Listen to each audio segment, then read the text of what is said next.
Under Section 2, it gives you the functions of the Environmental Protection Agency, and amongst those functions you have primarily control, you also have enforcement, you also have policy formulation. They are also responsible for coordinating the various agencies, government institutions, district assemblies, and what have you.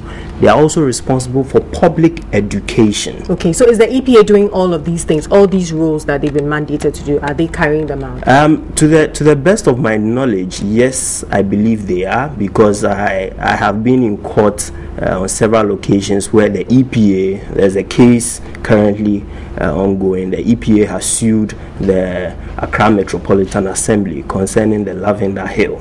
Okay. Yes, so I am aware that. Can you give us a brief background on that? What exactly is the for that case, the times that I've been in court, it has always been the EPA has sued, saying that where the waste is being dumped is injurious to the environment as well as injurious to the health of the people at Lavender Hill, and therefore the AMA should relocate. Okay. And the court has has given that order. The court has given them judgment, but AMA is delaying in doing that, and so EPA was in court to enforce the judgment of the court that AMA should relocate the dumping of the waste from Lavender Hill. Okay, so these are some of the roles or functions of the EPA. Can they or do they sue individuals as well?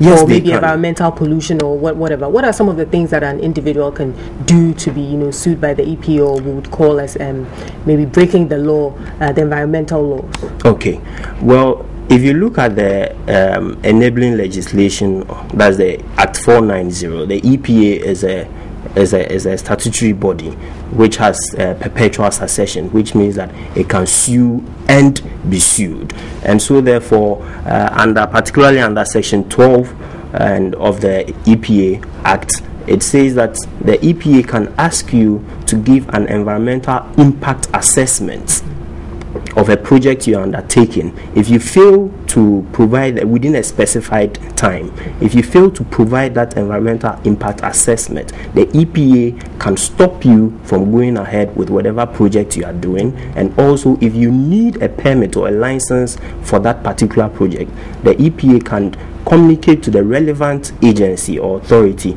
to deny you that permit or license simply because you have not fulfilled their request for environmental impact assessment. Okay, so on the flip side, can an individual also sue the EPA or even another individual for polluting the environment, or even go further as to sue some of these big companies such as these mining companies and for polluting our environment? Well, in the case of individuals, I am yet to come across any provision in the law which cloaks the individual with capacity to sue.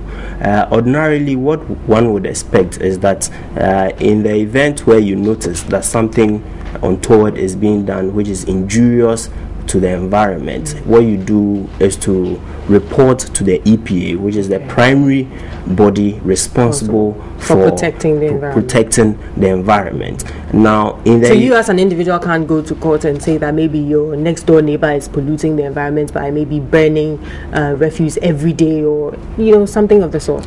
I think the step you can take is to report that activity or that neighbor to the EPA. Okay, so there's a process. But aside that, generally, if that pollution or that environmental pollution is causing nuisance to you, you can sue under the tort of nuisance. Okay, all right. So, as a lawyer, do you think there's anything missing in the acts, the environmental acts, that makes it difficult to protect our environment from pollution? Is there anything that is missing in there, in your opinion? In my opinion, generally, I think that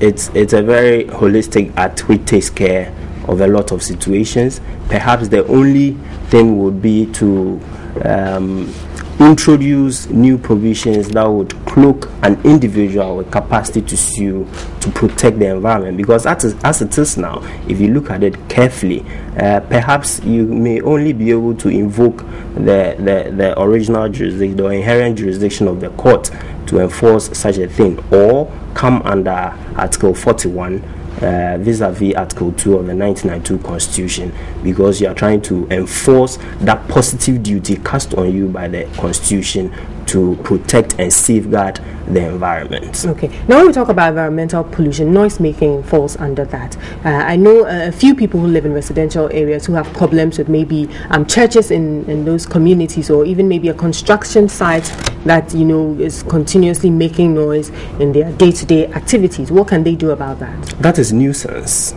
So that also falls under the exactly. tort. They so can also you can sue under the tort of nuisance. Again, I've been in courts where the court has granted judgment in favor of an old lady who had sued a church for the noise that they were making in her neighborhood.